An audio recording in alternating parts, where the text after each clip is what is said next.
दोस्तों, एक बार फिर से स्वागत है आपका हमारे यूट्यूब चैनल पर। आज हम लोग नेक्स्ट टॉपिक के बारे में बात करने वाले हैं। हम लोग का कुछ टॉपिक कवर हो गया था चैप्टर 2 के अगले टॉपिक के बारे में हम लोग बात करने वाले हैं आज। तो आज का हम लोग का टॉपिक क्या रहेगा? आज का हम लोग का टॉपिक रहेगा क्या? Law of parallelogram of forces. तो स्टार्ट करते हैं हम लोग। देखिए, इस नियम के अनुसार क्या होता है। मान लीजिए कोई वस्तु है, इस पर एक फोर्स इधर का लग रहा है, ठीक, एक फोर्स इधर से लग रहा है, ठीक। यदि इन दोनों फोर्स को चतुर्भुज की आसन्न भुजाएं, मतलब मान लीजिए आसन्न भुजा मतलब दोनों का जनरेटिंग पॉइंट क्या रहे? एक ही रहे। देखिए, एक फोर्स से हो गया, एक फोर्स से हो गया, ठीक। अब इसे एक समांतर चतुर्भुज बना दीजिए। मान लीजिए एक कौन सा कोण है? थीटा है, तो ये भी क्या हो जाएगा? थीटा हो जाएगा। इसको हम 90 डिग्री मान के बनाते हैं, ठीक। तो देखिए, यदि दो बलों को इस प्रकार व्यवस्थित किया जाए कि वे चतुर्भुज के आसन्न भुजाएं रहें। चतुर्भुज की क्या रहें? आसन्न भुजाएं, मतलब दो ऐसे भुजाएं जिनकी जनरेटिंग पॉइंट एक ही हो, ठीक। तो उनके कटान बिंदु से होकर जाने वाला विकर्ण, कटान बिंदु से होकर जाने वाला विकर्ण क्या कहलाता है? Resultant force. यही रिजल्टेंट फोर्स कहलाता है। बस ये इसका नियम ही है। तो देख लेते हैं हम लोग।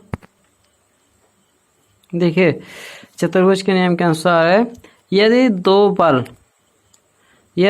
दो बल एक बिंदु पर इस प्रकार कार्य कर रहे हो कि उन बलों का परिमाण व दिशा में एक समांतर चतुर्भुज की दो आसन्न भुजाएं से प्रदर्शित किया जा सके। तो क्या बोल रहा है?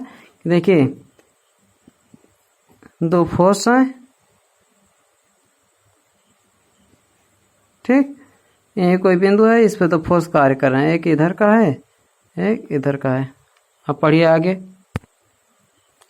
यदि दो बल एक साथ एक बिंदु पर इस प्रकार कार्य कर रहे हों कि बलों को परिमाण व दिशा में एक समांतर चतुर्भुज की दो आसन्न भुजाओं से प्रदर्शित किया जा सके, तो उनका परिणामी बल परिमाण व दिशा में समांतर चतुर्भुज के उस विकर्ण से प्रदर्शित किया जा सकता है जो उन दो बलों के कटान बिंदु से होकर जाता है। तो मान लीजिए ये क्या हो गया? एक बल ए हो गया, एक बल ए हो गया, ठीक।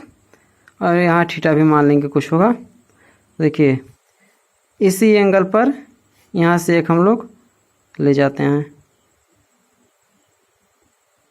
एंगल कितना है? मान लीजिए थीटा एंगल, इसका भी एंगल कितना हो जाएगा? थीटा हो जाएगा। यहाँ से एक 90 डिग्री का एक लंब डाल देते हैं, 90 डिग्री का, ठीक। इसको टच करा देते हैं। तो समांतर चतुर्भुज का एक खासियत होता है। देखिए, अगर ये फोर्स P है, ठीक, तो ये भी क्या हो जाएगा? फोर्स P हो जाएगा। अगर ये Q है तो ये भी क्या हो जाएगा? Q हो जाएगा ना। ये चतुर्भुज के नियम से होता है। तो इसके आगे आप पढ़िए। तो देखिए, उनका परिणामी बल परिमाण व दिशा में समांतर चतुर्भुज को उस विकर्ण से प्रदर्शित किया जा सकता है जो दो बिंदु का कटान। देखिए, दोनों बिंदु का कटान बिंदु यह है, अब इसका विकर्ण यही हो जाएगा। यही क्या हो जाएगा? इसका रिजल्टेंट फोर्स, ठीक। अब फिगर बन गया है। अब देखिए, हमें रिजल्टेंट फोर्स को अगर फाइंड करना हो तो कैसे फाइंड करेंगे? तो देखिए, यहाँ से 90 डिग्री का है ना, तो यहाँ क्या लगा सकते हैं? पाइथागोरस प्रमेय लगा सकते हैं। तो लग जाइए।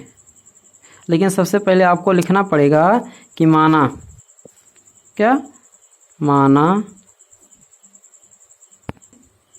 ठीक। तो आपको इतना सबसे पहले लिखना पड़ेगा कि माना दो बल P तथा Q हैं जो किसी बिंदु पर कार्य कर रहे हैं, जिनके मध्य का कोण थीटा है और इनका रिजल्टेंट फोर्स क्या है? R है। तो हम लोग सबसे पहले किस में देखेंगे? इसको A मान लेते हैं, इसको B मान लेते हैं, इसको सी मान लेते हैं, इसको डी मान लेते हैं, ठीक, इसको ई मान लेते हैं। तो देखिए यहाँ से देखिए 90 डिग्री का है, तो क्या हो गया, समकोण त्रिभुज हो गया। और समकोण त्रिभुज का नियम एक हम लोग जानते हैं, पाइथागोरस प्रमेय, पाइथागोरस प्रमेय। अब इसके अनुसार देखिए क्या होता है, देखिए अब इसके अनुसार हो जाएगा A C square is equal A E plus E B का होल स्क्वायर प्लस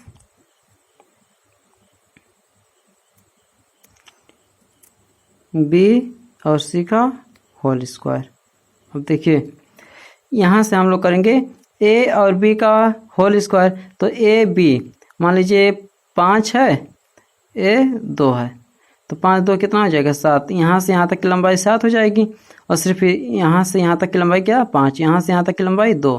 ठीक उसी प्रकार हम लोग यहाँ पे कर लिए हैं कि ए और ई है, और प्लस हो जाएगा ई और बी हो जाएगा, दोनों का होल स्क्वायर हो जाएगा, प्लस बी सी तो ये है, ठीक।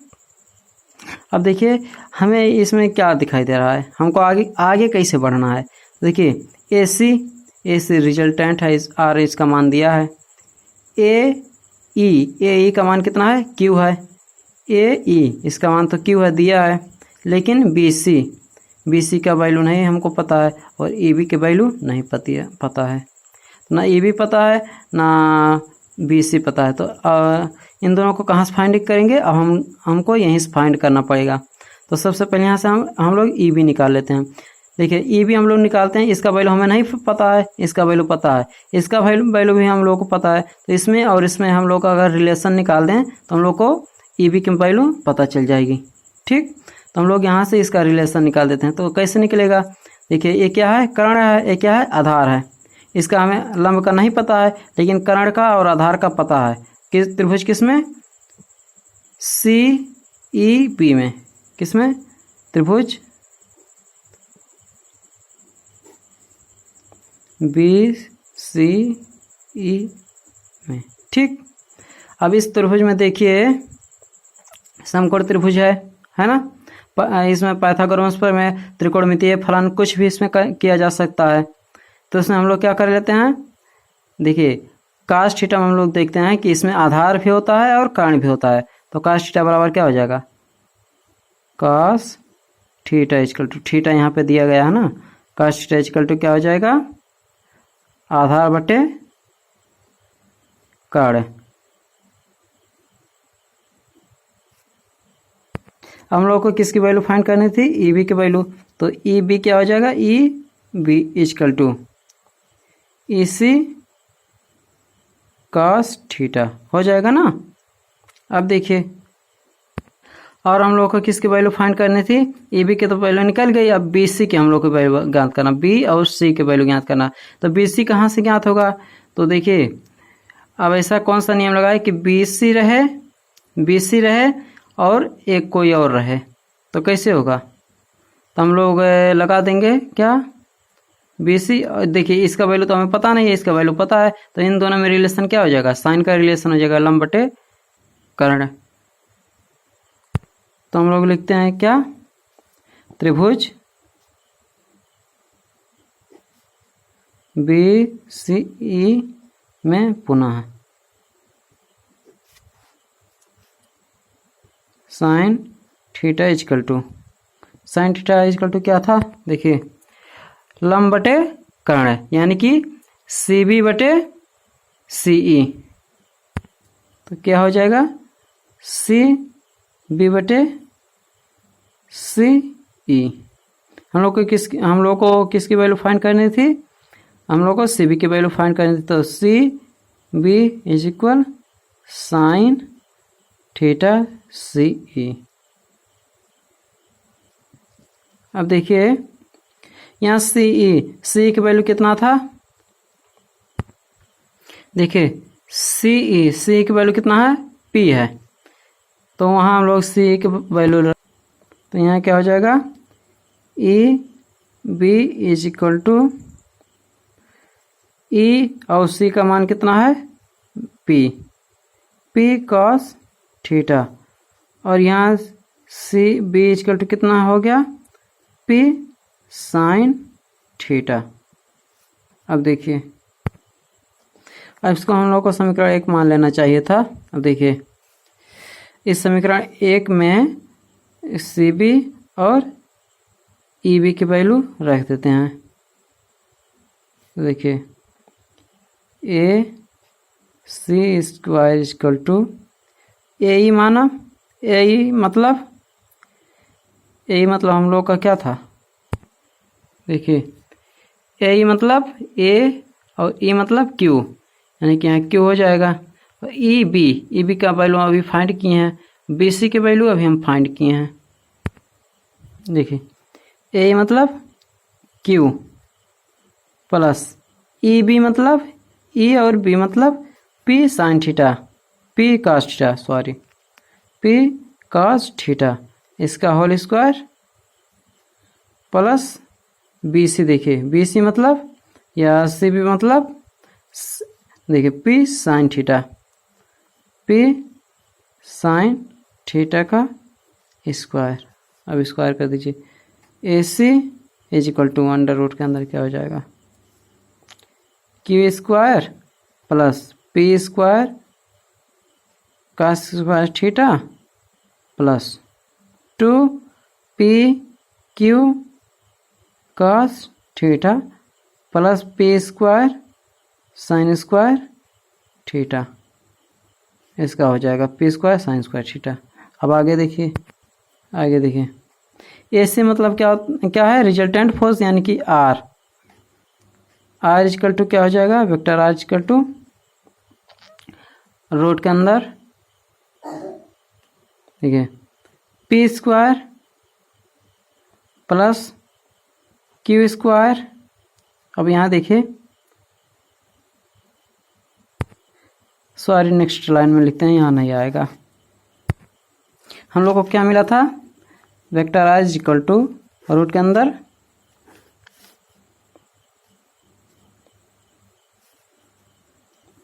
Q square plus P square cos theta plus 2PQ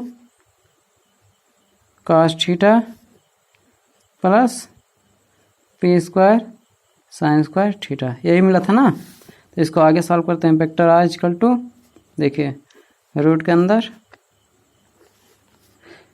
देखिए पी स्क्वायर कॉमन हो जाएगा कि नहीं, पी स्क्वायर कॉमन ले लीजिए, यहाँ कॉस स्क्वायर रहेगा, तो पी स्क्वायर कॉमन हो गया, अंदर क्या बचा, sine square plus cos square plus Q square हो जाएगा प्लस 2PQ कॉस थीटा हो जाएगा ना। आर स्क्वायर इक्वल टू क्या हो जाएगा,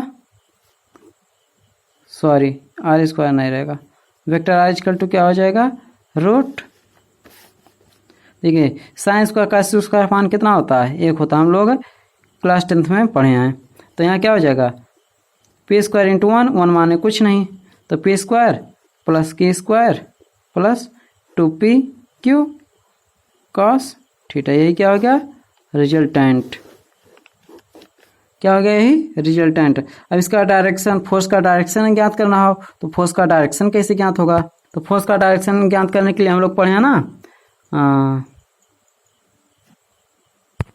देखिए यहाँ पे हम लोग देखे हैं ना, E B equal to P cos theta और C B equal to P sine theta, तो यहाँ से इसका डायरेक्शन ज्ञात कर सकते हैं, थीटा इसमें भी थीटा इसमें भी है। चलिए छोड़िए, डायरेक्शन इसमें नहीं पूछता है, इतना ही काफ़ी है। थैंक यू वीडियो देखने के लिए, मिलते हैं नेक्स्ट वीडियो में, बाय बाय टाटा।